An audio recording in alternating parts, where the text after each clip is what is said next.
हरिः ओम्। श्री गणेशाय नमः। श्री सरस्वत्यै नमः। वर्णानामर्थसङ्घानां रसानां छन्दसामपि मङ्गलानां च कर्तारौ वन्दे वाणी विनायकौ। सीताराम गुणग्राम पुण्यारण्यविहारिणौ वन्दे विशुद्धविज्ञानौ कवीश्वर कपीश्वरौ। लक्ष्मीनाथ समारंभां नाथयामुनिमध्यमाम् अस्मदाचार्यपर्यन्तां वन्दे गुरु परम्पराम्।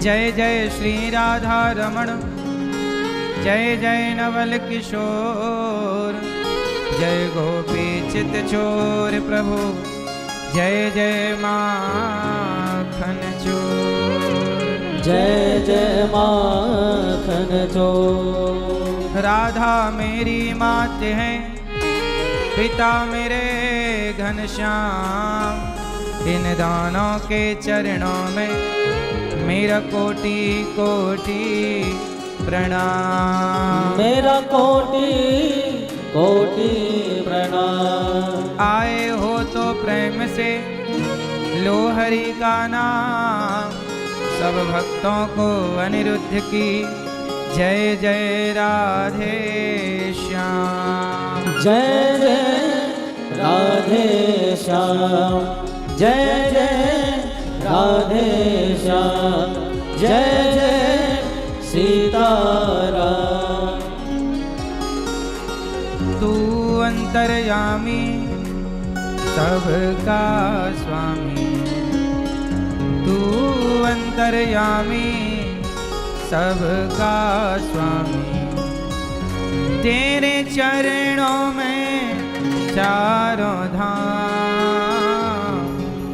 हे राम हे राम, हे राम हे राम।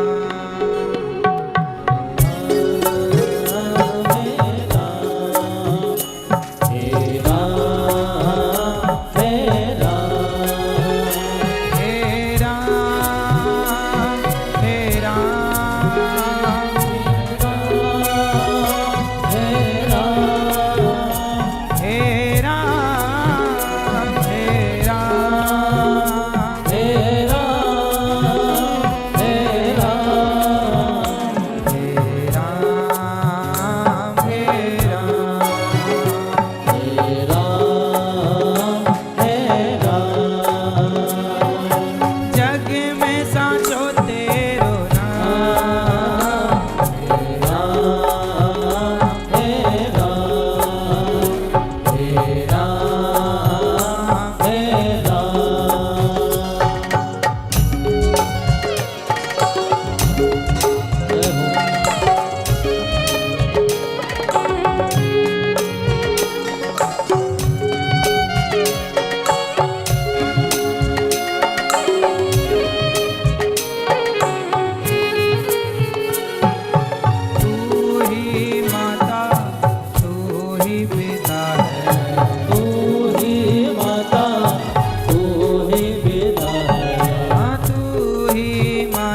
भक्त वत्सल भगवान की जय, श्री राजा रामचंद्र भगवान की जय।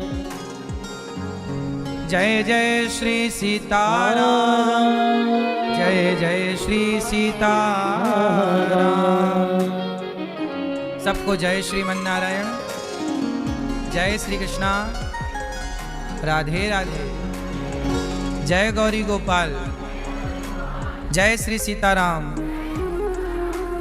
जय श्रीमन्नारायण। कैसे हैं आप लोग? भगवान से यही प्रार्थना करते हैं कि आप अच्छे रहें, सुखी रहें। आज से नया संवत प्रारंभ हो गया है। आप सबको नए भारतीय सनातन नव वर्ष की बहुत बहुत शुभकामनाएं। आप सबको, आप सबके जीवन में यह नव वर्ष खुशियां लेकर आए, समृद्धि लेकर आए, सेवा का, भक्ति का भाव लेकर के आए। कथा की पावन गंगा, आज से यहाँ पर राम कथा, चूंकि नवरात्रि का आज प्रथम दिवस है, इन्हीं 9 दिनों में राम जी का उत्सव भी होगा। राम नवमी आ रही है। ये नया वर्ष है हम सबका। आज हम लोग 2081 पूरा करके 2082 में प्रवेश कर रहे हैं।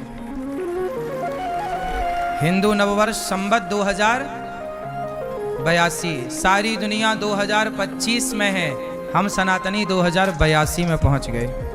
हम लोग संवत से चलते हैं। तो यह चैत्र शुक्ल प्रतिपदा को हम लोग नव वर्ष मनाते हैं। आज के दिन से ही ब्रह्मा जी ने सृष्टि प्रारंभ की थी। आज के दिन से सिद्धार्थ नाम का संवत्सर आज से चालू हुआ। सिद्धार्थी, सिद्धार्थ, तो ये संवत्सर चालू हुआ। विक्रम संवत 2082, कल 2081 पूरा हुआ। जब नया वर्ष हम सनातनियों का आया तो पेड़ में भी नए नए पत्ते आ गए, प्रकृति में भी नयापन होता है। चैत्र में होता है, किसानों के घर नई नई फसल आती है। तो हमारे यहाँ प्रकृति भी नया रुख लेती है, इसलिए इसको हम लोग नया वर्ष, ब्रह्मा जी की सृष्टि आज से ही उत्पन्न हुई। बहुत सारे कार्य आज की तिथि पर हुए। माँ भगवती को याद करके, शक्ति को याद करके हम लोग इस नव वर्ष की शुरुआत करते हैं। प्रतिपदा, आप भी अपनी माँ का आदर कीजिएगा, सम्मान कीजिएगा, माँ की पूजा कीजिएगा। इस कथा में हमारी मैया श्रीमती रेणु बख्शी जी, मैया का मन था कि हमें भागवत पहले मैया सुन चुकी हैं। मैया का मन था कि हम राम कथा सुने, तो मैया की प्रेरणा से हम सबको राम कथा सुनने को मिलेगी 9 दिन तक। राम जी का पावन चरित्र हम लोग सुनेंगे, सुनाएंगे और आनंद लेंगे। भैया श्री नितिन बख्शी जी भी यहाँ आ जाए हैं, है ना? भैया नितिन जी, बहू श्रीमती पूजा बख्शी जी, पिछली बार भैया नहीं आए थे, इस बार भैया नितिन बख्शी जी भी आए हैं। और प्रेम पूर्वक सब परिवार आप आए हैं। बेटी दामाद कोशिन बख्शी जी, विधान जालान जी, रजनी भट्ट, रीता कौल और रोमिला बख्शी जी, राशि बख्शी जी, शशि शर्मा जी, दिल्ली लाजपत नगर से आप सब आए हैं और प्रेम पूर्वक कथा का रसपान कर रहे हैं।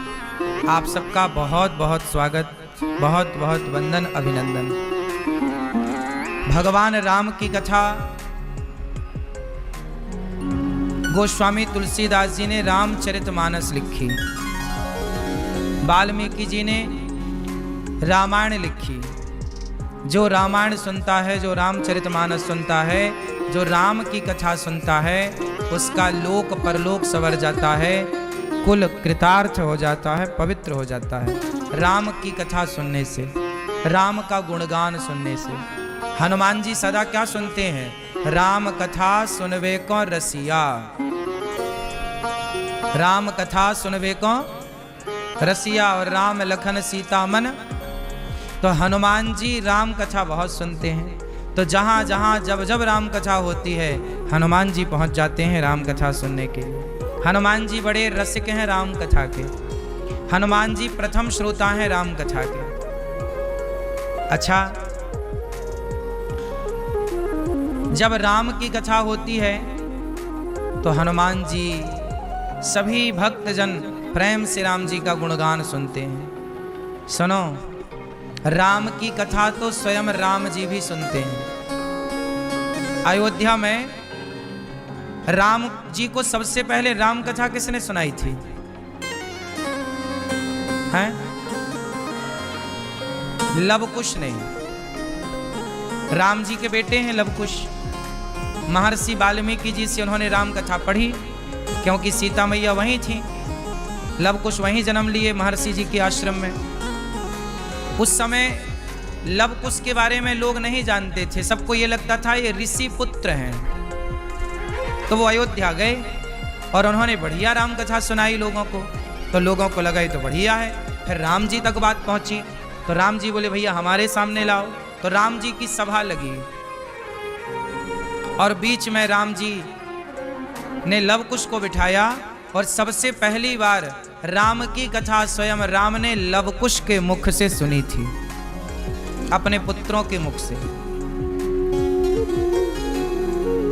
ये वही कथा है जो राम भी सुनते हैं। ये वही कथा है कि जब सीता मैया रावण के यहाँ दुखी थी, परेशान थी, तब हनुमान जी आए और क्या किया? राम चंद्र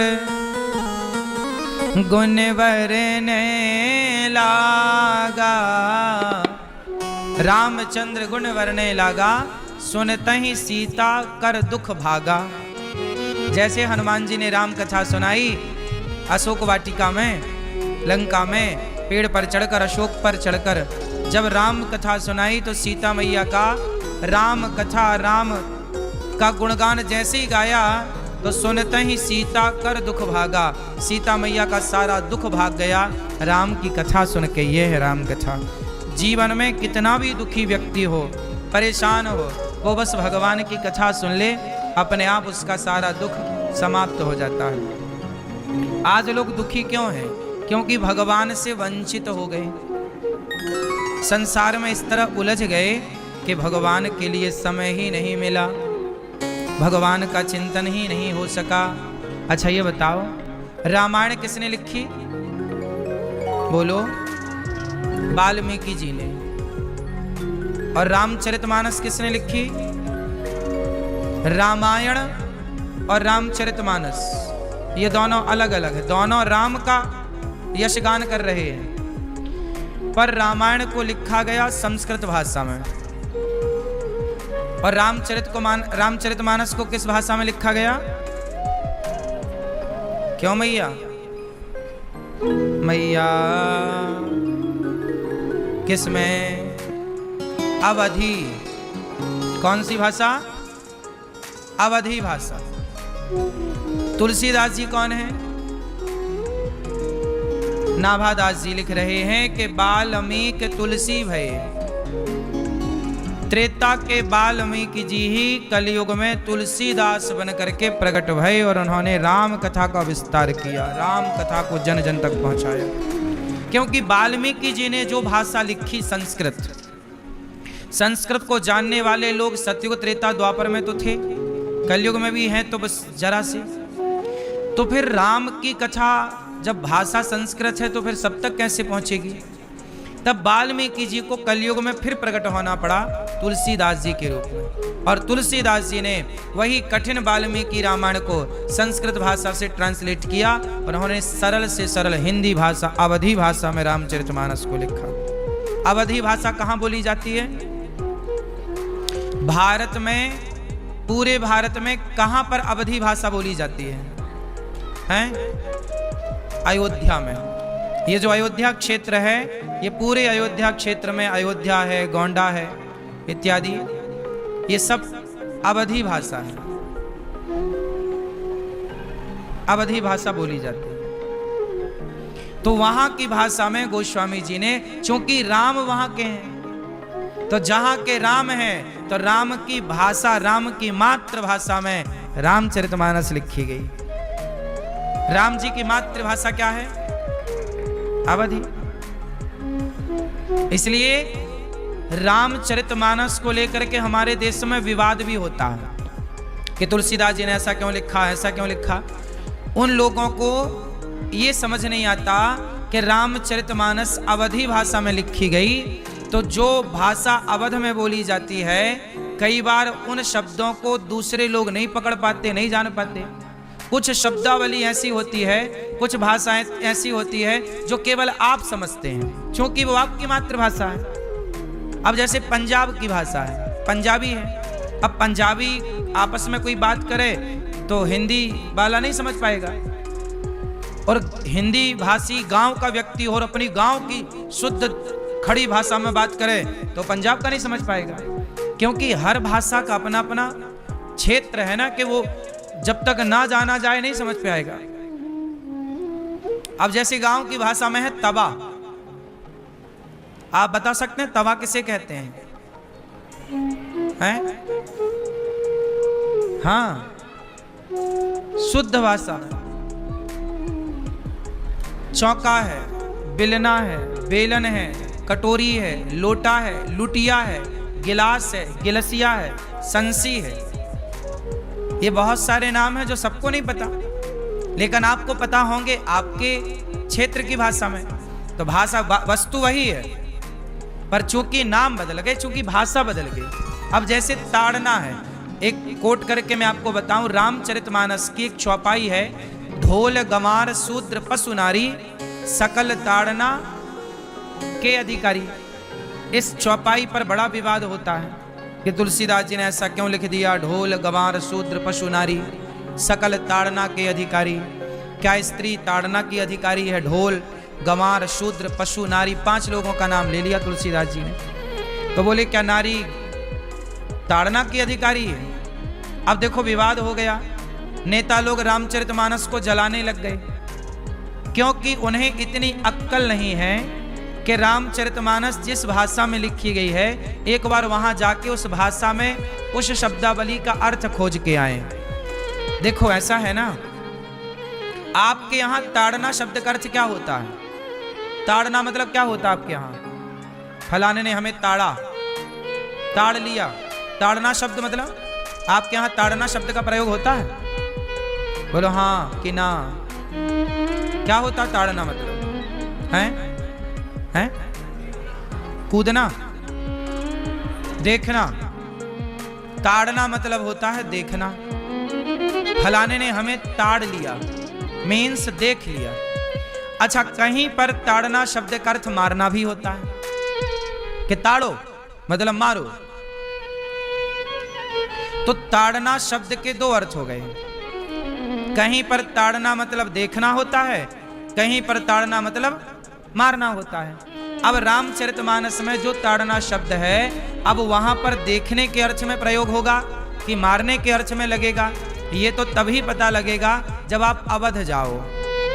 अवध की भाषा में देखना पड़ेगा कि अवध की भाषा में ताड़ना शब्द का अर्थ क्या है। तो अवध की भाषा में ताड़ना शब्द का अर्थ होता है देखना। भैया फलाने ने हमें ताड़ लिया मतलब देख लिया। तो ढोल गंवार शूद्र पशु नारी सकल ताड़ना मतलब ढोलक को देखना पड़ता है, सुर से उतर तो नहीं गई। गंवार आदमी को देखना पड़ता है कि कोई गलत हरकत तो नहीं कर रहा है। पशु गैया चराने जाओ तो गायों को देखते रहना पड़ता है, कहीं गाय फसल में तो नहीं घुस गई, कहीं गाय किसी का नुकसान तो नहीं कर रही है। आप में से कोई गैया चराया है बचपन में? गैया चराए हो तो जानोगे कि गैया ना चरते चरते खेतों में घुस जाती है, किसानों का नुकसान कर देती है। तो उसे देखना पड़ता है कि किसी किसान का वो नुकसान ना करे। तो वहां पशु कहा गया, ढोल गंवार शूद्र पशु। तो पशु को देखना पड़ता है, ये थोड़ी कि पशु को मारते रहो। और नारी को मारने का नहीं कहा। अच्छा बताओ, तुलसीदास जी ने रामचरितमानस लिखी, राम जी का गुण लिखा, राम जी का यश लिखा। क्या राम जी ने पूरे जीवन में कभी सीता मैया पर हाथ उठाया? उत्तर दो। क्या राम ने सीता मैया को मारा? बोलो। नहीं मारा, कहीं मारने का उल्लेख नहीं है। तो जब राम ने सीता मैया को नहीं मारा तो तुलसीदास जी ऐसा क्यों लिखेंगे कि नारी को मारो? मारो नहीं, ताड़ो मतलब देखो, अपनी स्त्री को देखो। देखने का तात्पर्य क्या है? राम जी मारीच मामा के चक्कर में जंगल चले गए, सोने का मृग बन के आया ना मारीच, तो राम जी जंगल चले गए। तो वहां पर राम जी सीता मैया से दूर हो गए। तो राम जी ने लक्ष्मण जी को क्या बोला कि तुम सीता मैया को देखते रहना, ध्यान रखना, मैं आ रहा हूं। सीता मैया को तुम क्या करते रहना? देखते रहना। आप लोग किसी के घर में जाते हो, जब कहीं जाते हो तो आप पड़ोसी से भैया थोड़ा हमारे घर की तरफ देखते रहना। तो देखते रहने का मतलब ये थोड़ी है कि बस बैठे घर को देखते ही रहे। देखते का मतलब ये हुआ कि आते जाते नजर मारते रहना। तो सीता मैया को देखते रहना लक्ष्मण, हम आ रहे हैं। तो लक्ष्मण जी देखते रहे, मतलब सीता मैया की रक्षा। वहां देखने शब्द का अर्थ हो गया रक्षा। देखते रहना मतलब रक्षा करना। अच्छा, फिर लक्ष्मण जी को भी जाना पड़ा। जब मारीच मरा तो उसने छल पूर्वक हा लक्ष्मण लक्ष्मण पुकारा। जब लक्ष्मण पुकारा तो सीता मैया को लगा कि राम जी संकट में है। तो लक्ष्मण जी को सीता मैया ने कहा कि जाओ, राम संकट में है। लक्ष्मण जी ने समझाया कि राम जी पर संकट नहीं आ सकता माता, वो छल है। सीता मैया नहीं मानी और लक्ष्मण जी को भेज दिया। अब सीता मैया जंगल में हो गई अकेली। अब ना तो राम जी देखने वाले हैं ना लक्ष्मण जी देखने को हैं। तो तुलसीदास जी कह रहे हैं कि ताड़ना मतलब अपनी नारी को, स्त्री को देखते रहो। यदि नहीं देखोगे, चाहे आपका पिता देखे, चाहे आपका पुत्र देखे, मतलब बेटी को कौन देखता है? पिता। कहाँ चली गई बेटी, कहाँ है, कहाँ नहीं आई, देर क्यों हो रही है? तो बेटी को कौन देखता है? बेटी की देख रेख कौन करता है? और विवाह के बाद उसकी देख रेख उसका पति, और पति के ना रहने पर उसकी देख रेख उसका पुत्र। तो नारी जात जो है वह किसी ना किसी की देख रेख में ही होती है। बोलो हाँ। और नारी देख रेख में होगी तो अच्छी होगी, सुखी होगी। तो तुलसीदास जी ने कहा कि ढोल गवान शूद्र पशु नारी सकल ताड़ना। ताड़ना मतलब देखन के अधिकारी। नारी को देखते रहो। अब लक्ष्मण जी भी चले गए और राम जी भी चले गए। जंगल में कोई देखने वाला सीता मैया को बचा नहीं, तो रावण आ गया और रावण मौके का फायदा उठाया और सीता मैया को लेकर के चला गया। तो नारी पर यदि पिता, पति और पुत्र की दृष्टि यदि हट जाएगी तो नारी पर संकट आकर खड़ा हो सकता है। इसलिए नारी को देखते रहो, ये बात कह रहे हैं तुलसीदास जी। नारी को क्या करते रहो? देखते रहो। सकल ताड़ना के अधिकारी मतलब सब लोग मतलब घर वालों को कह रहे हैं, भाई घर में सब लोग हैं। जैसे आपके घर में सब लोग हैं, आपके ससुर हैं, आपके पति हैं, आपके पुत्र हैं, तो सब लोग मिलके अपने अपने घर की नारियों को देखते रहो। नारियों को मतलब नारियां कौन है? या तो तुम्हारे घर में बेटी होगी, या तो तुम्हारे घर में बहू होगी, बहू बेटी। इन्हीं को ना देखना पड़ता है कि बेटी समय से स्कूल से क्यों नहीं आई, कहाँ चली गई, आज समय 1 घंटा लेट हो गया, कहाँ चली गई। 1 घंटा नहीं, आधा घंटा भी बेटी लेट हो जाए तो धड़कन बढ़ने लग जाती है माँ बाप की कि कहाँ चली गई। हाँ या ना? यही ना देख रेख है। तुलसीदास जी इसी की चिंता करते कहते हैं कि नारियों को देखते रहो। लेकिन लोगों ने देखना अर्थ नहीं लगाया, लोगों को लगा कि कह रहे हैं मारते रहो। अब मारना शब्द के, जब ताड़ना शब्द के 2 ही अर्थ हैं, देखना और मारना। यदि आप मारना अर्थ कर लोगे तो पूरी बात गलत हो जाएगी। फिर तो नारियां कहेंगी कि लो तुलसीदास जी हमें मारने का कह रहे हैं, फिर तो आप तुलसीदास जी के विरोधी हो जाएंगे। एक शब्द से अर्थ बदल जाता है। अब देखो, ये तो सन मतलब सूर्य भी होता है, सन मतलब पुत्र भी होता है। अब ये तो उस सेंटेंस से पता लगेगा ना कि वो सूर्य के लिए कोट कर रहा है, सूर्य की बात कह रहा है कि पुत्र की बात कह रहा है। बोलो हाँ। एक ही उच्चारण के दो अर्थ हो गए कि नहीं? सन, सन मतलब सूर्य भी, सन मतलब बेटा भी, पुत्र भी। तो जैसे इंग्लिश भाषा है, इसमें भी एक के दो अर्थ निकल रहे हैं, उसी तरह हमारी भाषा के अनेक अर्थ हो सकते हैं। अब वो अर्थ ना समझने के कारण झगड़ा होता है। तो तुलसीदास जी की कोई भी बात समझने के लिए, अर्थ करने के लिए उनकी भाषा का ज्ञान होना चाहिए, और भाषा है अवधि। तो तुलसीदास जी ऐसे हैं, दिव्य हैं, वो समाज के लिए बहुत अच्छा लिखते हैं, समाज के लिए बहुत अच्छा करते हैं। तुलसीदास जी का जन्म हुआ 1589 संवत, सन की बात करें तो 1554 लगभग।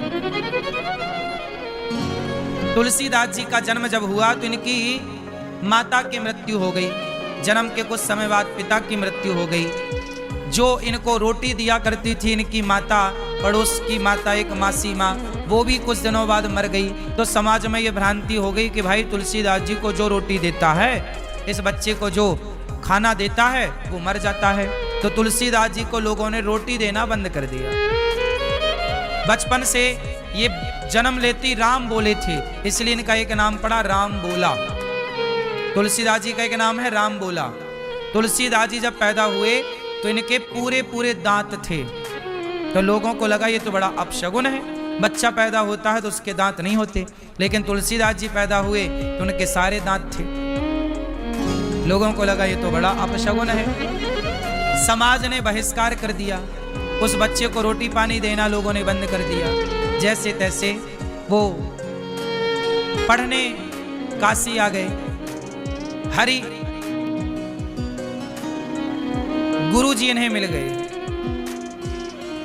तुलसीदास जी जब पढ़ने आए तो नरहरिदास जी इन्हें मिल गए। तुलसीदास जी के गुरु हैं नरहरिदास जी। नरहरिदास जी के गुरु हैं रामानंदाचार्य जी। रामानंदाचार्य जी श्री परंपरा से हैं, श्री संप्रदाय। रामानुजाचार्य संप्रदाय से श्री रामानंदाचार्य जी, पहले रामानुजाचार्य जी, फिर उसी परंपरा में भगवान रामानंदाचार्य जी, फिर हरिहरदास जी, और हरिहरदास जी के शिष्य हुए हैं तुलसीदास जी। तुलसीदास जी जो है राजापुर गांव है, यूपी में ही राजापुर ग्राम में इनका प्राकट्य हुआ। माँ बाप चल बसे, अनाथ हो गए, पढ़ लिख कर काशी में विद्वान होकर लौटे। समाज के लोगों ने बड़ा सम्मान किया। कुछ समय बाद इनका विवाह हुआ रत्नावली से। तुलसीदास जी का विवाह हो गया। पढ़ लिख के आए ना, विद्वान हो गए, थोड़ा काम धाम करने लग गए, पैसे भी कमाने लग गए। तुलसीदास जी पत्नी के साथ रहने लग गए, विवाह हुआ। तुलसीदास जी के पिताजी का नाम था आत्माराम दुबे, माता का नाम था श्रीमती हुलसी। हुलसी के पुत्र तुलसी। इनकी पत्नी है रत्नावली, रत्नावती भी कहते हैं, रत्नावली भी कहते हैं। तो तुलसीदास जी का जब विवाह हुआ तो इन्होंने माँ का प्यार पाया नहीं, पिता का प्यार पाया नहीं, पड़ोस अड़ोस का, माँ बाप का, बुआ दादी और रिश्तेदारों का प्यार पाया नहीं। पत्नी मिल गई तो पत्नी थोड़ा प्यार करती है, तो उन्हें पहली बार प्यार मिला तो वो अपनी पत्नी से बहुत आसक्त हो गए। पत्नी के बिना अब दिन भर वो पत्नी के पास रहते, काम धाम करे आए, कमाना तो जरूरी था, रोटी तो कमाएं और फिर पत्नी के पास बैठे, टुकुर टुकुर देखें पत्नी को, पत्नी प्यार करे, दोनों बड़े खुश। एक दिन क्या हुआ कि तुलसीदास जी की सास बीमार पड़ गई। माता रत्नावली की माँ बीमार पड़ी तो उनके भैया उन्हें लिवाने आ गए, बहन माँ बहुत सीरियस हैं, जल्दी चलो। तो रत्नावती जी बोली कि नहीं, मेरे पति आने वाले हैं, आज आए, मैं उन्हें सूचित कर दूं कि मैं जा रही हूं, फिर मैं चलूंगी। भैया बोले तब तक तो माँ निपट जाएगी।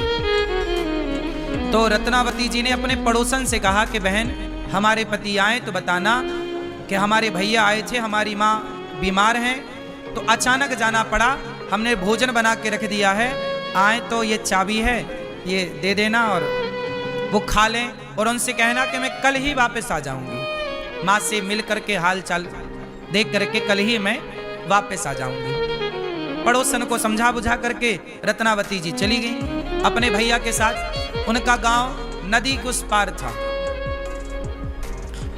2-4-5 किलोमीटर की ही दूरी थी, बहुत दूर नहीं था उनका गांव, ज्यादा से ज्यादा 8 किलोमीटर।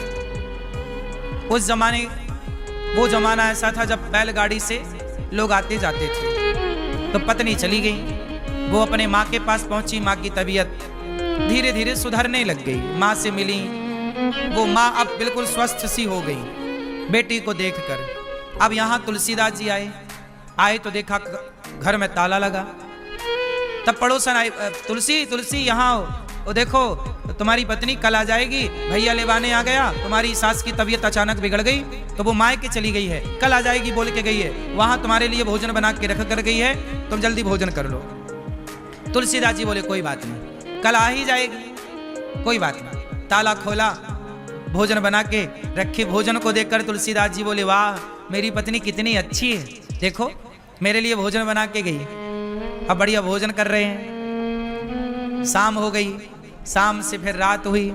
तो जब रात हुई तो तुलसीदास जी करवट बदलने लग गए। पत्नी की याद आने लग गई कि देखो कल तक तो मेरे साथ थी, हम दोनों साथ में बात कर रहे थे, अब ये रात कैसे कटेगी पत्नी के बिना, जबकि एक ही रात की बात थी, कल आ जाएगी।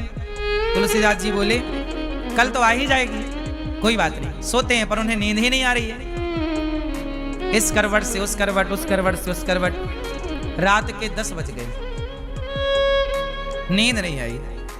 तुलसीदास जी को लगा कोई बात नहीं, मेरी पत्नी कल तो आ ही जाएगी, लेकिन एक काम करो ना, मैं ही चलूं, कल लेवा लाऊंगा। वो भी मेरे बिना कैसे रह रही होगी, पता नहीं उसे भी नींद आ रही होगी कि नहीं। तो तुलसीदास जी बोले कोई बात नहीं, मैं अभी रात को ही जाता हूं। तो आधी रात को तुलसीदास जी चल पड़े अपनी पत्नी के पास कि चलो उसे नींद आ रही होगी कि नहीं। देखो ये प्रेम। तुलसीदास जी चले, पत्नी के प्रेम में इतने मोहित थे कि रात के 10-11 बजे चल पड़े। और संयोग देखिएगा, रात्रि भी अमावस्या की, अंधेरी रात चल पड़े, ना बैलगाड़ी थी ना कोई साधन था, पैदल, और दूरी भी ज्यादा नहीं थी, 8-10 किलोमीटर है, ठीक है जो भी है, घंटे 2 घंटे का ही रास्ता है, चलो चल पड़े। लेकिन जंगल के रास्ता, नदी, जंगल जैसे तैसे पार किया, नदी आई तो नदी में बाढ़ थी, बारिश का मौसम था, अचानक पानी ज्यादा हो गया।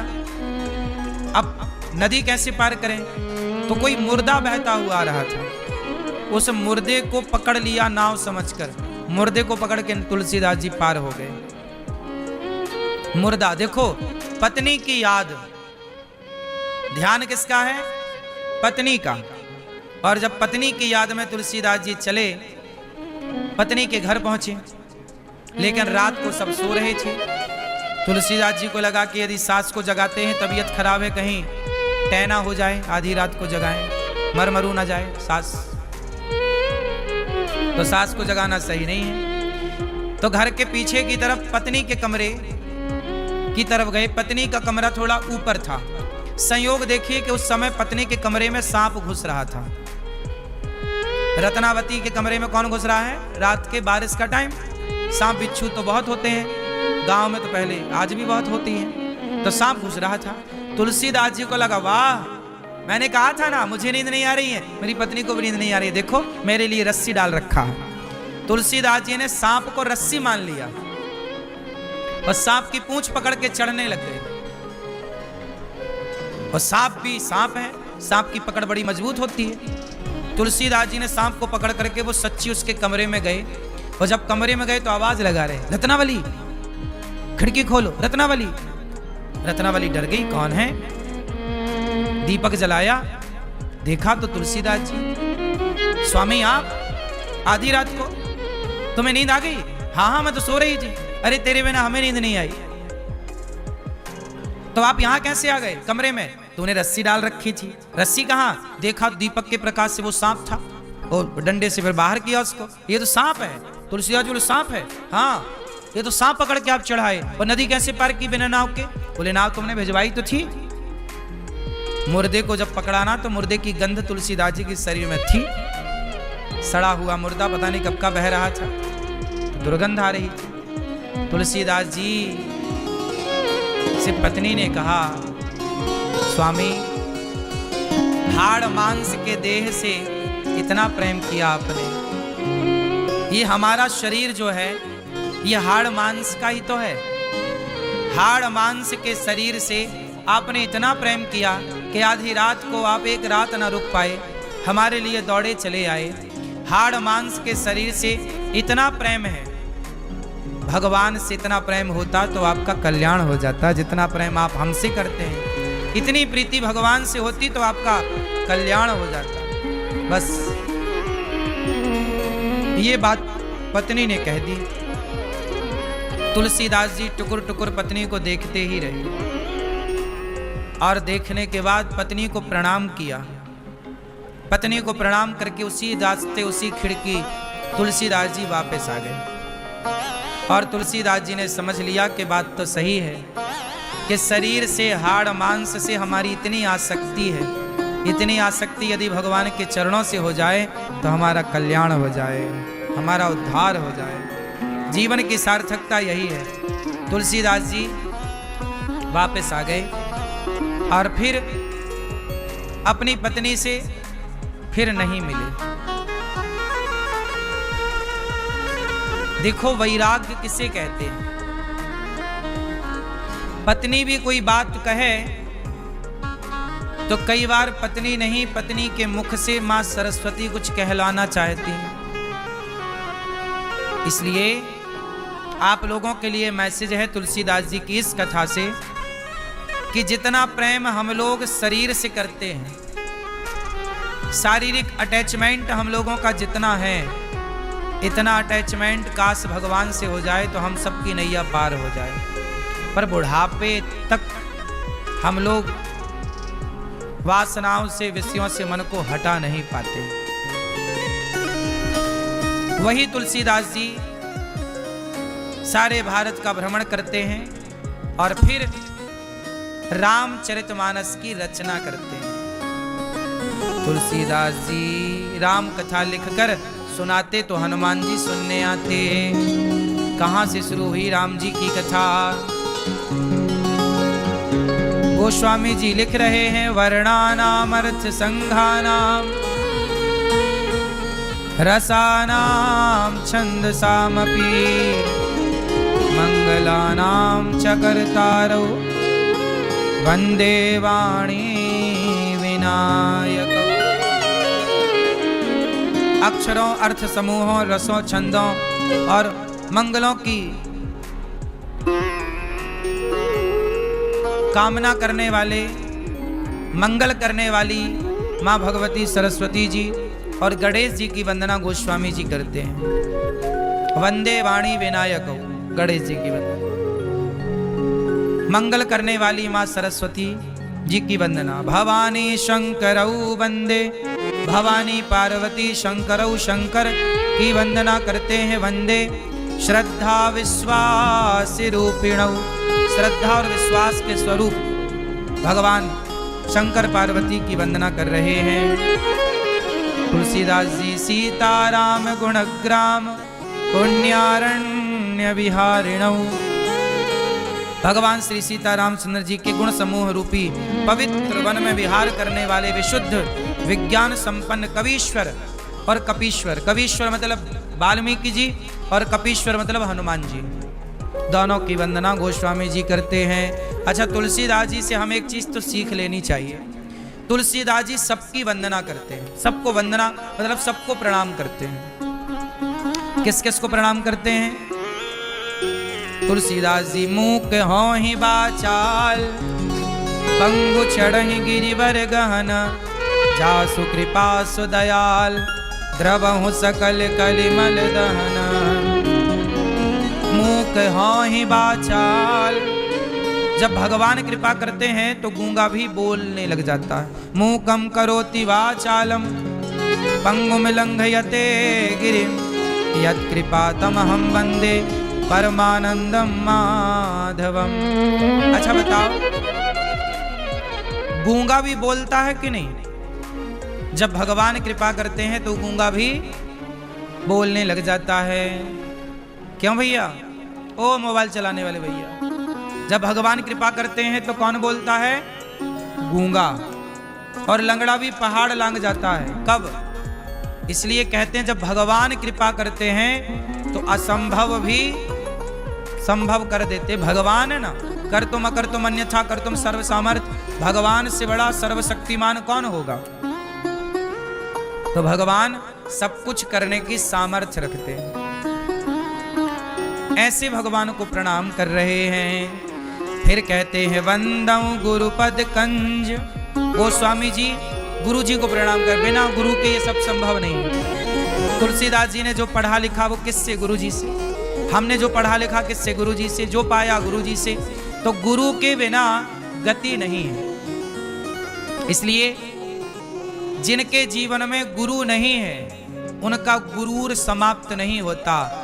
गुरूर तभी मिटता है जब अच्छे गुरु जीवन में आ जाते हैं, क्योंकि गुरु के बिना गुरूर नहीं जाता, और गुरूर नहीं जाएगा तो पतन हो जाएगा। रावण के पास क्या था? गुरूर, अभिमान, एटीट्यूड को गुरूर कहते हैं। तो गुरूर कब नष्ट होगा? जब गुरु मिलेंगे। लेकिन रावण ने अपने गुरु को गुरु माना ही नहीं। हनुमान जी कौन है? शंकर जी। जब शंकर जी हनुमान बन करके रावण को समझाने गए तो क्या रावण अपने गुरु की बात सुना? रावण हनुमान जी की बात समझ लेता। हनुमान जी गुरु है ना? नहीं है गुरु। कृपा करहूं गुरुदेव की नाही। हम लोग क्या कहते हैं? जय जय जय हनुमान गोसाई, कृपा करहूं गुरुदेव की नाई। हे हनुमान जी हम पर कृपा करो। कैसे? गुरु की तरह। आप हमारे गुरु हैं। वो गुरु हनुमान जी साक्षात शंकर के अवतार रावण के सामने गए। हे रावण समझ ले। लेकिन वो रावण गुरु की बात सुनता ही नहीं, बल्कि हनुमान जी को बांधने और चला। हे बंदर को बांध दो। अब देखो अपने गुरु जी को बंदर कह रहा है रावण। तो गुरु के बिना गति नहीं है। रावण नहीं समझ पाया गुरु को तो पतन हो गया। और विभीषण ने हनुमान जी के रूप में गुरु को स्वीकार कर लिया कि ये हमारे गुरु। और जब हनुमान जैसे गुरु की शरण पकड़ी तो वही गुरु हनुमान जी ने विभीषण को राम की शरण तक पहुंचा दिया कि नहीं? लंका का राजा बना के बिठा दिया कि नहीं? किसकी कृपा है? विभीषण पर पहले गुरु की कृपा हुई कि भगवान की कृपा हुई? बोलो। हाँ, प्रहलाद ध्रुव पर पहले गुरु की कृपा हुई कि भगवान की? ध्रुव प्रहलाद दोनों के गुरु नारद जी हैं। जब तक गुरु की कृपा नहीं तब तक भगवान की कृपा नहीं। बात समझ में आई? तो गोस्वामी जी कह रहे हैं बंदौ गुरु पद पदम परागा, सुरुचि सुवास सरस अनुरागा, अमीय मूरिमय चूरन चारो, समान सकल भव रोज परिवारो, बंदहु गुरु पद पदम परागा। तो पहला प्रणाम गुरु जी को। गुरुर् ब्रह्मा गुरुर्विष्णु गुरुर्देवो महेश्वर, गुरु साक्षात् परब्रह्म तस्मै श्री गुरुवे नमः। जब तक गुरु कृपा ना करें तब तक गोविंद कृपा नहीं करते। इसलिए गुरु बहुत आवश्यक है। लोग कहते हैं ना हम गुरु क्यों बनाएं, गुरु की क्या जरूरत है? भाई ये बताओ, विवाह की क्या जरूरत पड़ती है? विवाह करे बिना भी तो बच्चे पैदा हो सकते हैं, लेकिन विवाह के बिना बच्चे पैदा कर लोगे तो समाज और धर्म उन्हें स्वीकार नहीं करता। करता है? इसलिए हम अन्य देशों की बात ना करें। अन्य देशों में तो विवाह नहीं होता। रोनाल्डो ने तो विवाह किया ही नहीं और बच्चे खूब पैदा कर लिए। तो बिना विवाह के बच्चे पैदा करना अन्य देशों की सभ्यता हो सकती है, पर भारत की संस्कृति यह इजाजत नहीं देती।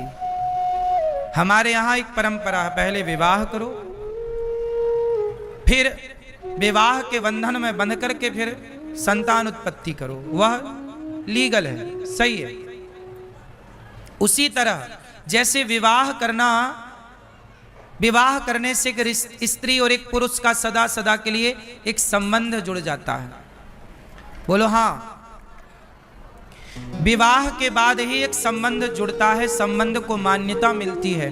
उसी प्रकार गुरु मंत्र के बाद, गुरु के बाद ही भक्त और भगवान के संबंध को मान्य किया जाता है। अब मान्य है। जैसे पति पत्नी के संबंध को विवाह के बाद मान्यता मिलती है, ऐसे जीवात्मा और परमात्मा, भक्त और भगवान का रिश्ता कब होगा? जब कोई गुरु के द्वारा हो। इसलिए विवाह मंडप के नीचे अग्नि जलाकर, साक्षी अग्नि, हवन, फेरे, ये सब साक्षी है। आपका विवाह अकेले में नहीं होता, ध्रुव तारा साक्षी होता है। पति पत्नी को दोनों को ध्रुव तारा का दर्शन कराया जाता है विवाह में कि देखो ये साक्षी है। अग्नि की फेरे लेकर अग्नि को साक्षी माना जाता है कि हमारे विवाह की साक्षी। यदि समाज मुकर भी गया तो अग्नि साक्षी है, वेद साक्षी है, ब्राह्मण साक्षी है। हाँ या ना? ये सब साक्ष्य है। उसी तरह गुरु के द्वारा जब आपका संबंध कराया जाता है, जैसे विवाह के बाद संबंध ही तो जुड़ता है एक स्त्री से एक पुरुष से, ऐसे गुरु मंत्र के बाद जीवात्मा का, भक्त का भगवान से संबंध जुड़ने के प्रोसेस को गुरु मंत्र कहते हैं, गुरु नाम कहते हैं, गुरु दीक्षा कहते हैं। इसलिए गुरु, अच्छा गुरु कैसा होना चाहिए? गुरु कैसा हो? जो भगवान का भक्त हो। आजकल बाजार में कुछ गुरु ऐसे हैं जो भगवान की भक्ति नहीं करते, स्वयं को भगवान मान करके बैठ जाते कि जी अपनिच भगवान है, और वो अपनी ही पूजा कराते हैं। बहुत सारे गुरु ऐसे हैं जो भगवान की पूजा नहीं करवाते, कहते हैं कृष्ण की पूजा क्या कर रहे हो, राम की पूजा क्या कर रहे हो, और खुद अपनी पूजा करा रहे हैं। ऐसे लोग पाखंडी हैं। ऐसे गुरुओं से बच के रहना चाहिए जो भगवान की पूजा ना करा के खुद की पूजा कराए। क्यों मैया? मैया गुरु किसे कहते हैं? अच्छे गुरु किसे कहते हैं? कौन है अच्छा गुरु? पहले आपको देखो, बाजार में जब 2000 का नोट आया तो 2000 का नोट सब तक पहुंचे, उसके पहले नकली नोट पहुंच गया। बोलो हाँ, बोलो मैया हाँ कि ना? नकली नोट चल रहे हैं कि नहीं? बोलो हाँ। फिर ऐसे नकली गुरु, नकली गुरु कौन? बताओ आप लोग, नकली गुरु कौन? हम लोग किसकी पूजा करते हैं? भगवान की, भगवान नारायण की, भगवान श्री राम की, श्री कृष्ण की। हम लोग उनके दास हैं। हम लोग कभी ये नहीं कहते कि हम ही भगवान हैं। हम कभी भगवान नहीं हो सकते ना। भगवान तो भगवान है साहब। वो चुटकी बजाएं तो संसार बन जाए, वो चुटकी बजाएं तो प्रलय हो जाए। भगवान है ना, वो भगवान ही तो है जो तुम्हारे पैदा होने पर तुम्हारी माँ के आंचल में दूध भरते हैं। अब ये सामर्थ्य किसी इंसान की नहीं हो सकती ना। गुरु मार्गदर्शक है, गुरु भगवान तक पहुंचाने का साधन है। कुछ लोग अपने कोई गुरु बना दे, भगवान बना देते, जी हम ही भगवान हैं।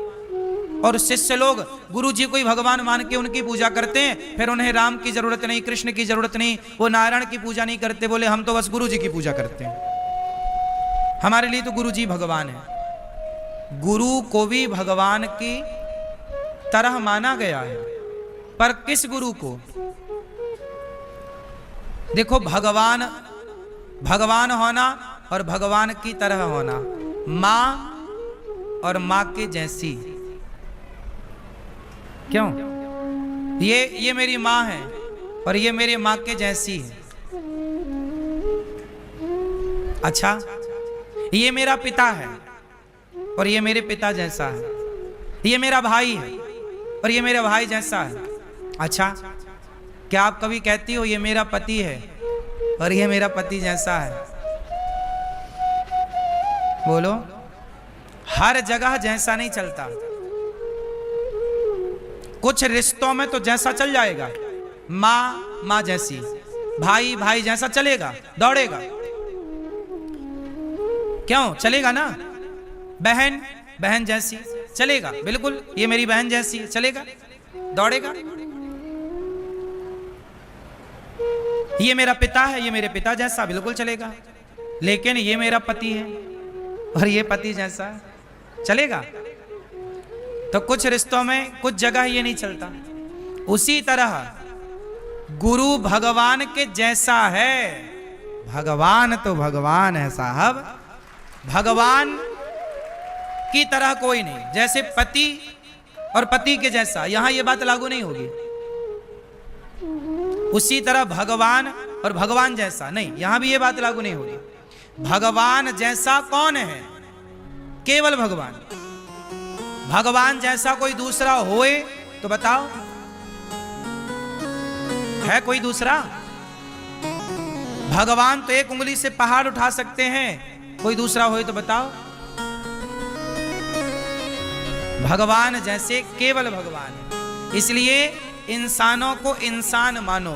गुरु को बहुत आदर देने की बात है, परंतु भगवान भगवान है।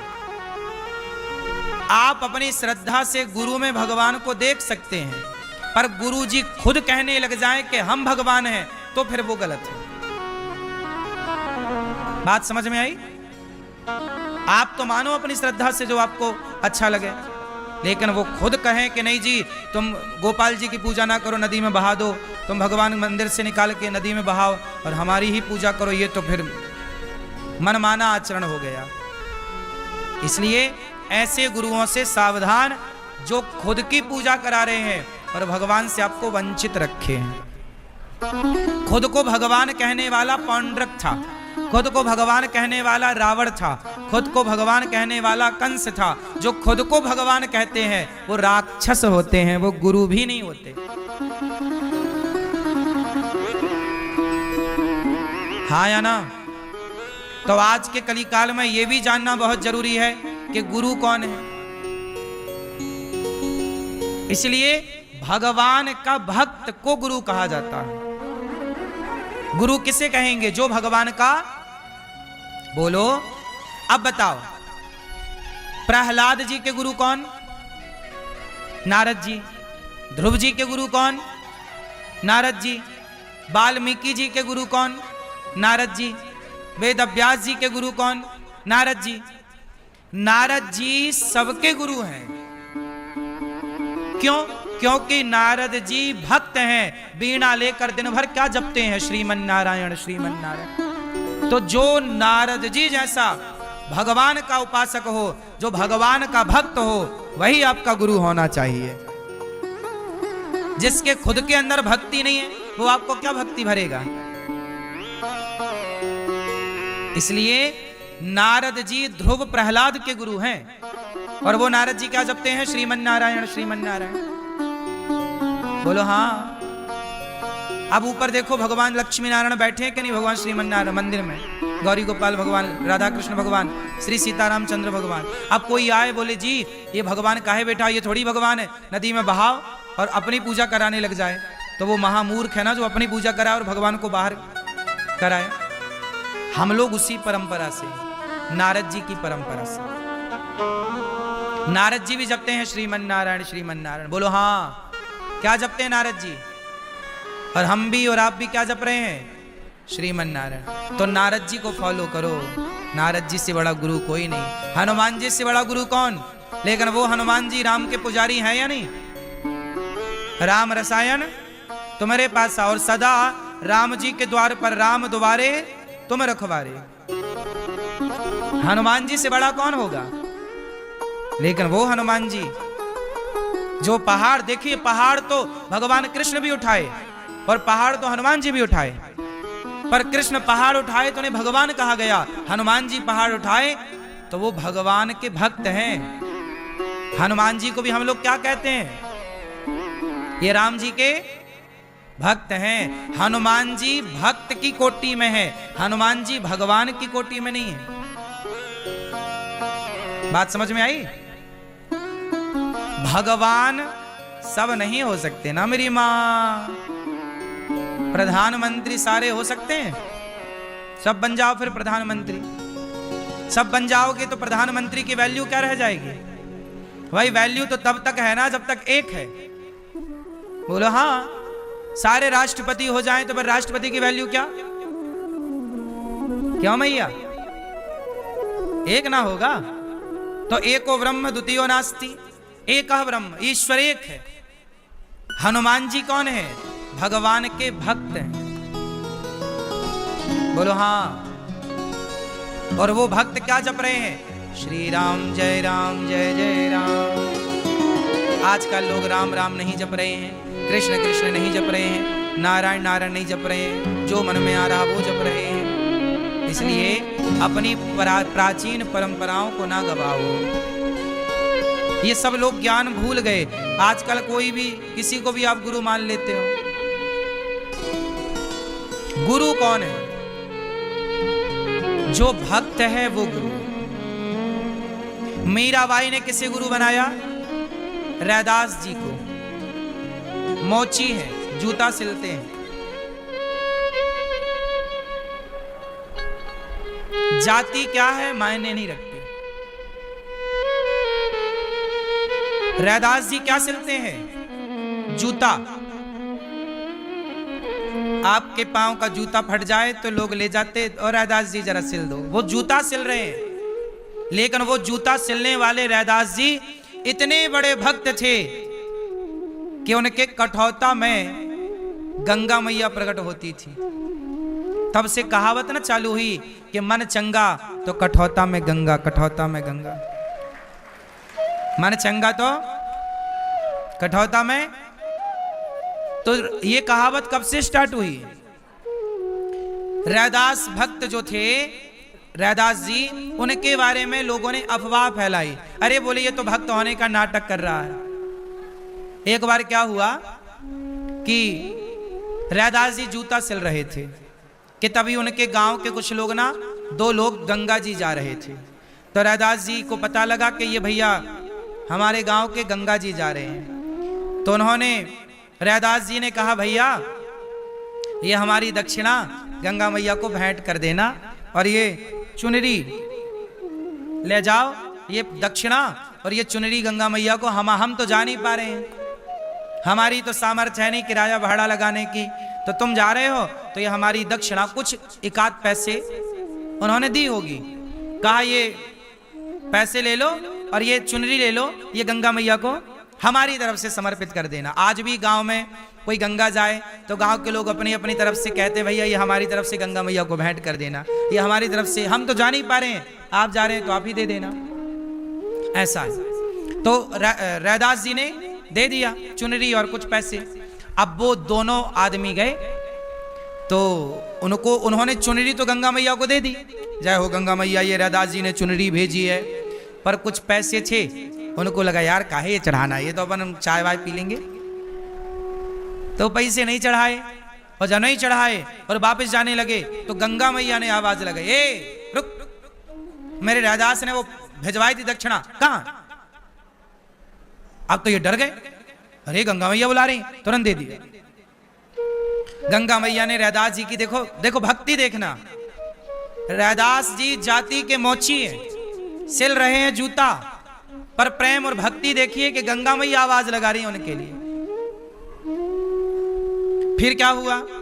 गंगा मैया ने उनकी दक्षिणा ली और गंगा मैया ने एक सोने की चूड़ी निकाली, उनका हाथ, सुनो ये लो, ये मेरे रैदास को दे देना, कह देना कि गंगा मैया ने तुम्हारी सेवा स्वीकार कर ली है। और ये लो, अब भैया गंगा मैया ने सोने की चूड़ी दी।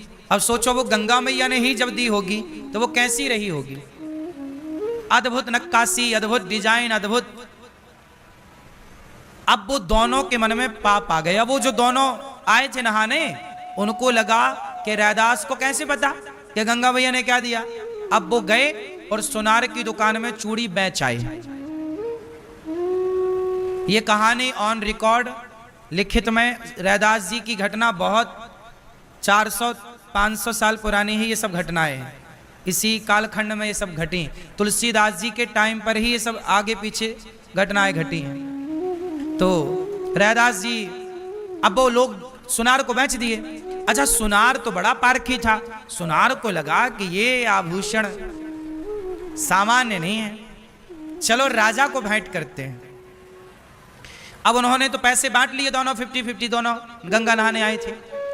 और रैदास जी से कह दिया कि हमने तुम्हारी दक्षिणा चढ़ा दी और गंगा मैया को हमने प्रणाम कर लिया। अच्छा ठीक है। रैदास जी को ये बताया ही नहीं कि तुम्हारे लिए सोने का कुछ प्रसाद पहुंचाया है माता जी ने। अब वो दोनों बांट के पैसे अपना तो मस्त खा पी के पड़े। लेकिन सुनार राजा के पास गया, महाराज ये चूड़ी आपके लिए। रानी ने देखा तो पसंद आई। सुनार से कहा कि ऐसा करो कि ऐसी चूड़ी ये और लाओ, हम दोनों हाथ में पहनेंगे। ये बहुत पसंद आई रानी को। अब सुनार कैसे बनाए, पूरी जान लगाए सुनार, तो वैसी चूड़ी कैसे बने, गंगा मैया ने दी है, वो थोड़ी कोई बना सकता था। अद्भुत थी। अब राजा ने कहा तू नहीं बनाएगा, मैं तुझे मृत्यु दंड दूंगा। सुनार बोला फंस गए। ये बता तुझे किसने दी। तब पूरी कहानी बताई कि वो फलाने ने हमें दी। दोनों को पकड़ा गया। क्यों रे, ये चूड़ी तेरे पास कहां से आई, चोरी की? बोले नहीं नहीं। अब वो मरता क्या ना करता, उन्होंने सच बताया कि गंगा मैया ने दी। किसके लिए दी? बोले ये रैदास जी के लिए। अब राजा रैदास जी के पास गए। बोले आपकी पहचान गंगा मैया से है, ये चूड़ी तुम्हारी गंगा मैया ने दी है। यदि ऐसी चूड़ी एक और देंगी तो हम मानेंगे कि तुम भक्त हो। रैदास जी बोले भैया हमने ये कब कहा कि हम भक्त हैं, क्यों हमें फंसा रहे हो? बोले नहीं, तुम बड़े भक्त हो, जल्दी से चूड़ी लाओ हमारे लिए। अब रैदास जी को परेशान करने लग गए बेचारे को। जब लोगों ने ढोंगी पाखंडी और कहना शुरू किया कि ये तो कोई भक्त है ही नहीं, यदि ये भक्त है तो गंगा मैया से फिर दूसरी चूड़ी निकलवा के दिखाओ, तब हम जाने तुम्हारी तो पहचान है। तब रैदास जी ने प्रार्थना की, हे गंगा मैया, ये पापी लोग हमारी भक्ति पर संदेह कर रहे हैं। भक्ति पर संदेह हुआ तो फिर भगवान का नाम, भगवान का यश खराब होगा। हे माँ कृपा करो। जब रैदास जी ने गंगा मैया को पुकारा तो रैदास जी के वो चमड़े का जो मोची होता है ना, चमड़े का ही पानी भरने के लिए वो बनाता है एक पात्र, उसमें पानी भरता है। चमड़े का था वो पात्र। जूता सिलना पानी लगता है ना चीजों के लिए, तो पानी भरने का जो पात्र था वो भी चमड़े का था। उस चमड़े के पात्र में जब गंगा मैया का आवाहन किया श्री भक्त जी ने, रैदास जी ने, और प्रेम पूर्वक जब पुकारे तो उस चमड़े के पात्र से गंगा मैया प्रकट हो गई। उनका हाथ में दूसरी चूड़ी लेकर के मैया प्रकट हुई, सबने देखा। तब वो राजा चरणों में गिरा, रैदास जी को प्रणाम किया। बोले आप हमसे धन ले लो जितना, ये जूता काहे सिलते हो? बोले नहीं, हम बोले अपना जूता सिल के अपना कार्य करेंगे। जो जूता सिलने से पैसा कमाते वो साधु जनों की सेवा में लगाते। रैदास जी भक्ति करते। इन्हीं रैदास जी से गुरु मंत्र लेने के लिए मीराबाई आई हैं। अब सोचिए, जाति तो उनकी मोची थी, लेकिन मीराबाई ने गुरु बनाया। गुरु क्या बोलती है मीराबाई कि वस्तु अमोलक दी मेरे सतगुरु, करी कृपा अपनायो पायो जी मैंने, राम रतन धन पायो। तो मीराबाई ने गुरु किसे बनाया? जो भक्त है। इसलिए गुरु किसे बनाओ? जो भगवान का भक्त है वही आपका गुरु होना चाहिए। भक्त ही गुरु, क्योंकि भक्त गुरु होगा तो फिर वो भगवान से आपको जोड़ेगा। आपके भीतर भी भक्ति भरेगा। तो भक्त होना चाहिए, पाखंडी ना हो, सेवा करते हैं।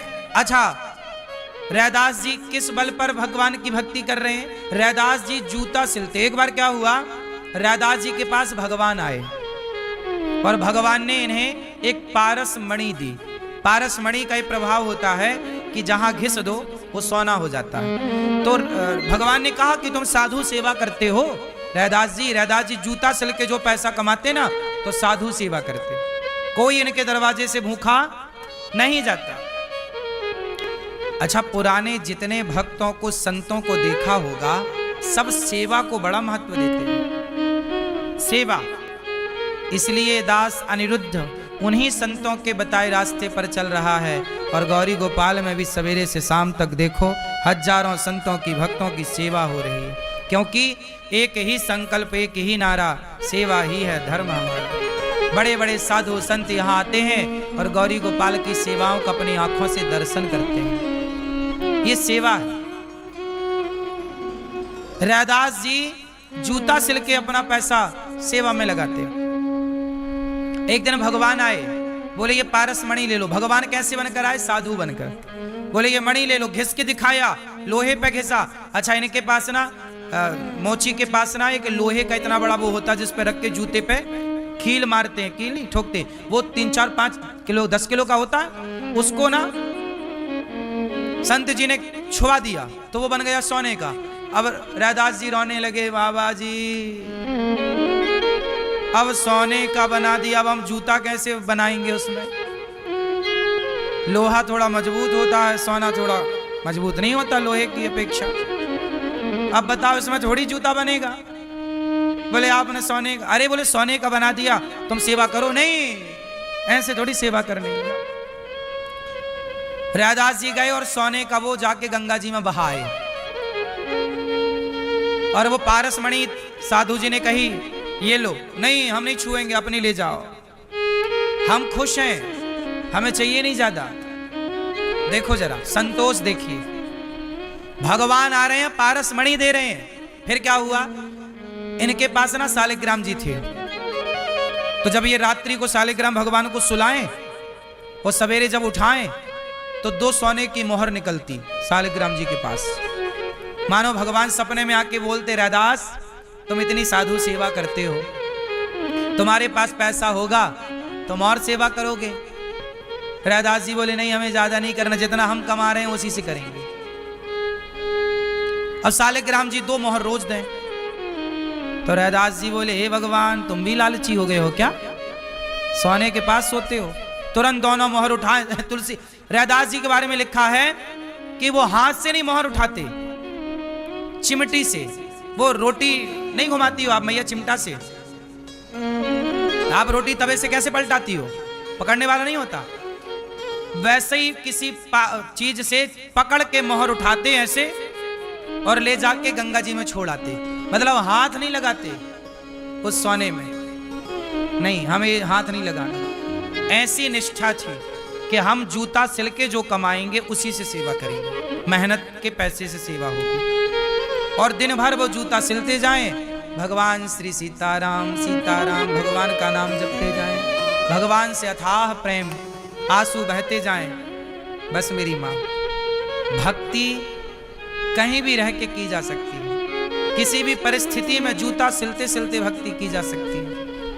माला लेके ही भजन करना, नाम जपना नहीं, ईमानदारी से जीवन आप जी रहे हैं। सोचिए रैदास जी के पास सोना आता तो वो हाथ भी नहीं लगाते, चिमटे से उठा के फेंक देते, हमें नहीं चाहिए। ऐसा संतोष कहां मिलेगा? निष्काम, कोई कामना नहीं। रैदास जी के बारे में कहा जाता था भले ये मोची थे पर बड़े बड़े पंडित, बड़े बड़े संत इनके घर जाते और इनकी पत्नी कढ़ी भात बनाती, ये साधु सेवा करते। इनके बड़ा यश था, जाति के मोची थे, पर सब लोग जान गए कि ये बड़े पवित्र भक्त हैं। भक्त सुनो, जाति से ऊपर उठ चुका होता है भक्त। भक्त तो फिर कहते ना, जाते ना पूछो साधु की, पूछ लीजिए ज्ञान। ऊपर उठ करके भक्ति सबसे अलग करती है आपको। अब बताओ ना, हमारे राम जी शबरी माँ के पास गए कि नहीं? शबरी तो सबर जाति की थी, आज की भाषा में कहें तो दलित की बेटी है, लेकिन राम गए ना और झूठे बेर खाए ना। तो भगवान भी जात पात कहां देखते हैं? जात पात पूछे नहीं कोई, हरि को भजे सो हरि का होई। इसलिए रैदास जी, अब कबीरदास जी जुलाहे हैं। कबीरदास जी कौन है? जुलाहे, कपड़ों का काम करते हैं, कपड़ा बुनने का। पर देखो भक्ति, देखो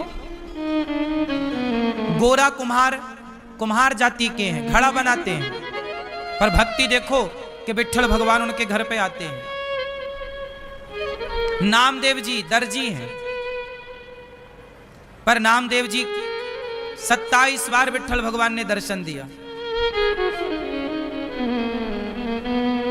भगवान सबके, बस भगवान को पाने की वो भक्ति तो हो, वो कामना तो हो, वो निष्काम, और सबने सेवा की, सबने। इसलिए दास अनिरुद्ध भी उन्हीं संतों के बताए रास्ते पर चलता हुआ हमारा जीवन भगवान से ही प्रार्थना करते हैं कि प्रभु ये जीवन सदा आपकी और आपके भक्तों की सेवा में ही गुजरता चले।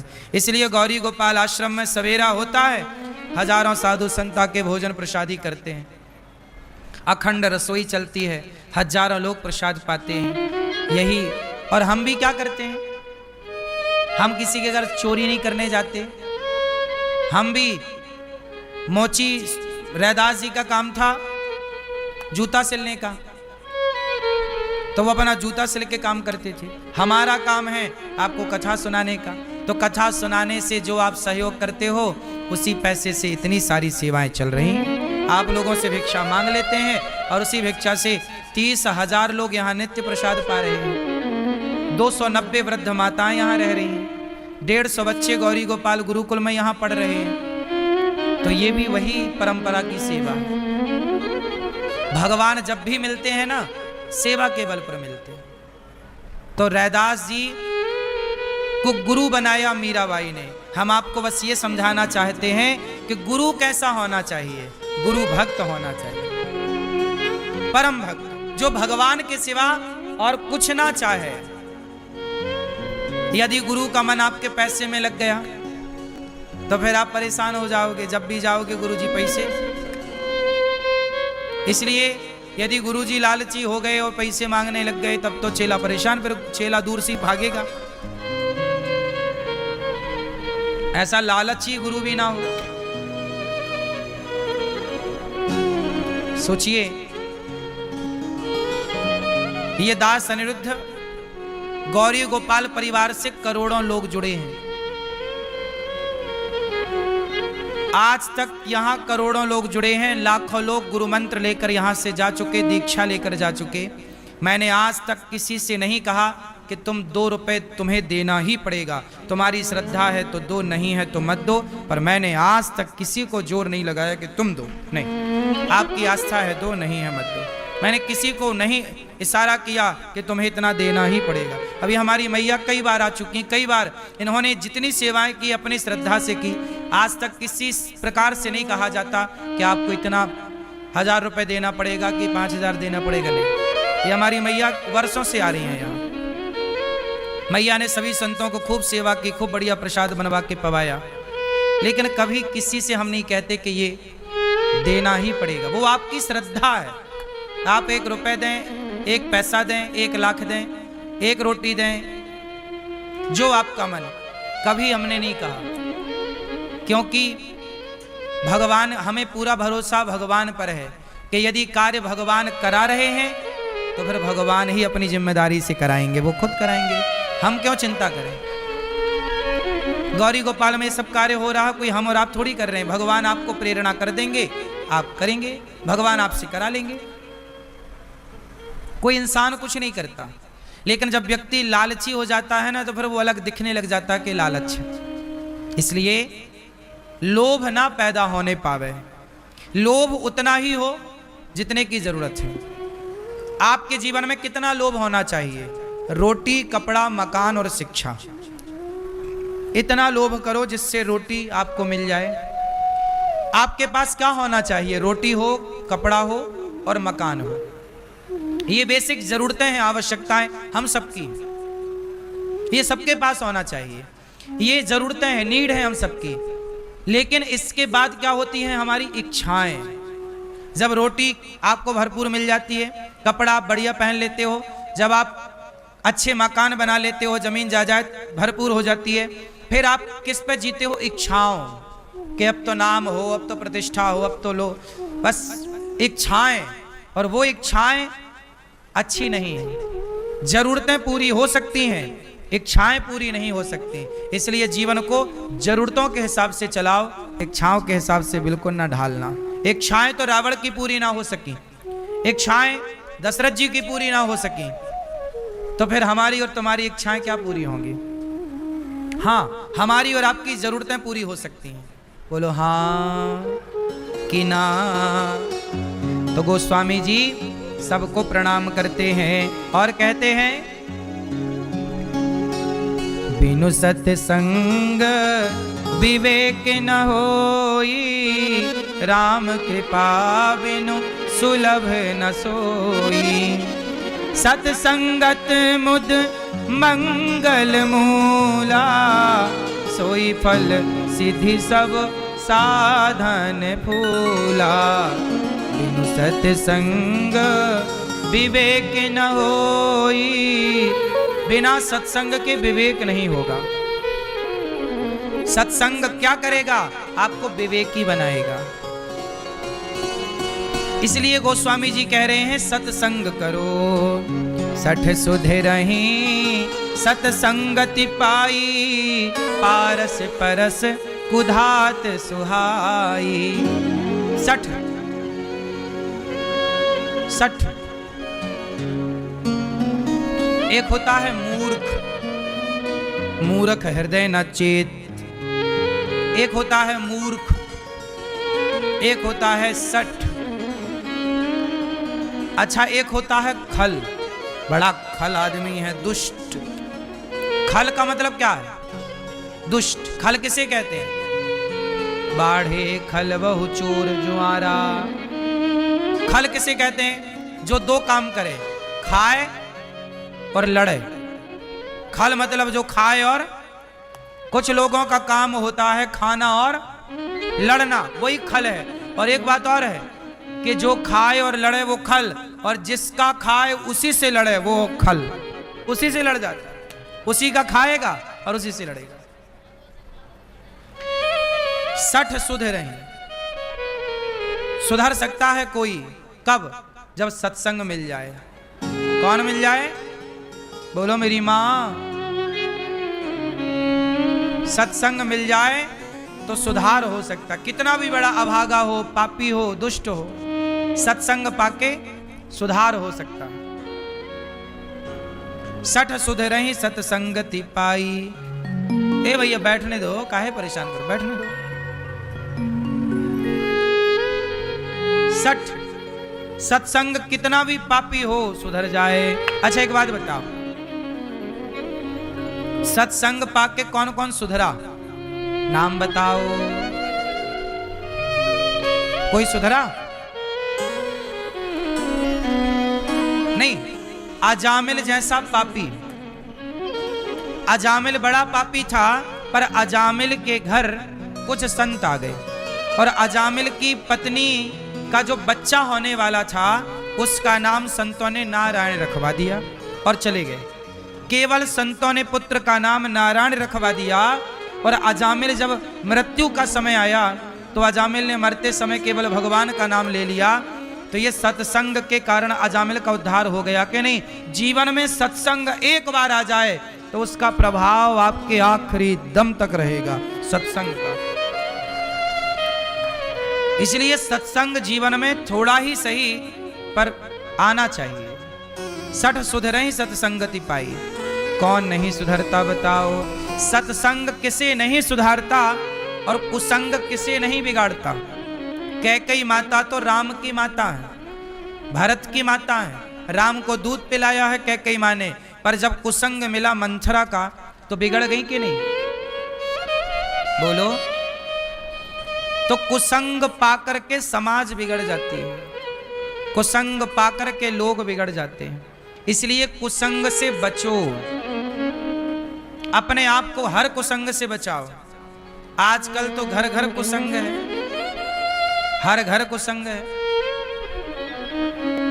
कुसंग से बचाना आज के समय में बड़ा कठिन है। आजकल लोग केवल भड़काते हैं, लड़ाने झगड़ाने की कोशिश करते हैं। अच्छा क्या बात है, क्यों?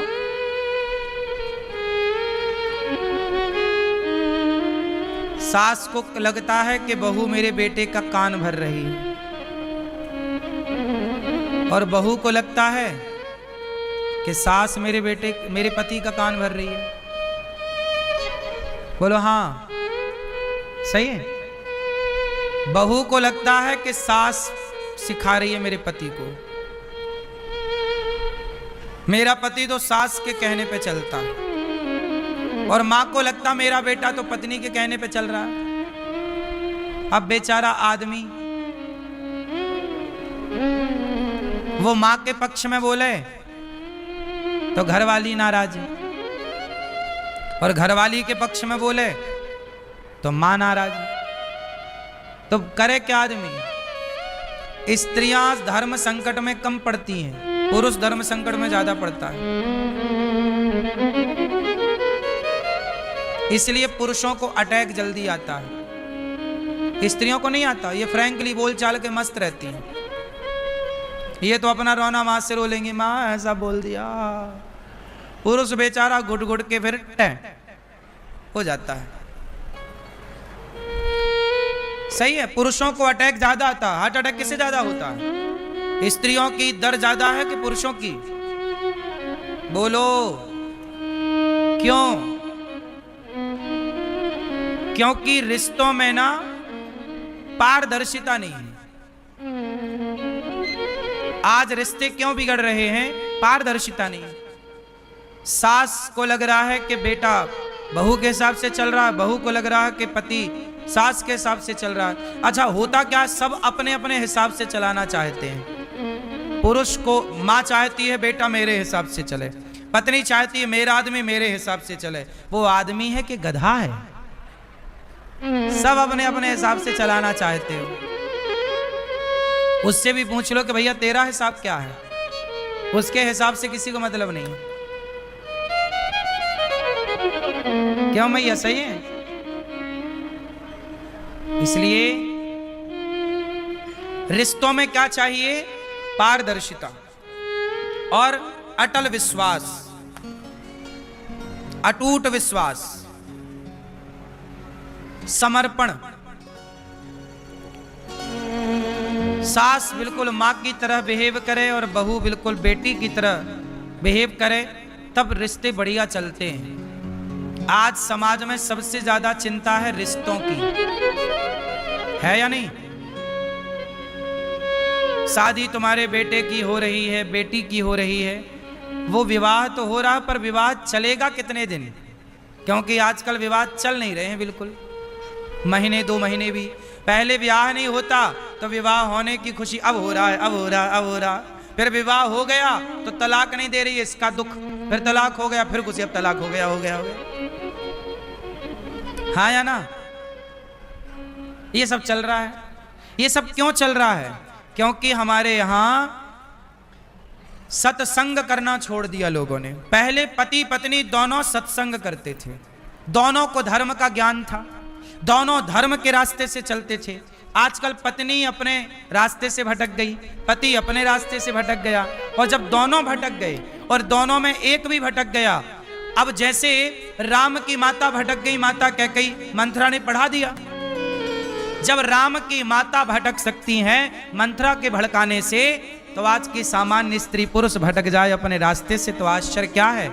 ये कुसंग कैकेयी को बिगाड़ सकता है, तो ये कुसंग भला आपको और आपको कहाँ नहीं पहुंचा सकता। इसलिए दोष आपका नहीं है, आपके वातावरण का दोष है, आपकी संगति का दोष है। संगत से गुण आते हैं, संगत से गुण जाएं, लोहा जड़ा जहाज में पानी में उतराए। इसलिए कहता हूं, हाँ संतन के संग लाग रे। थोड़ा सत्संग किया करो मेरी माँ।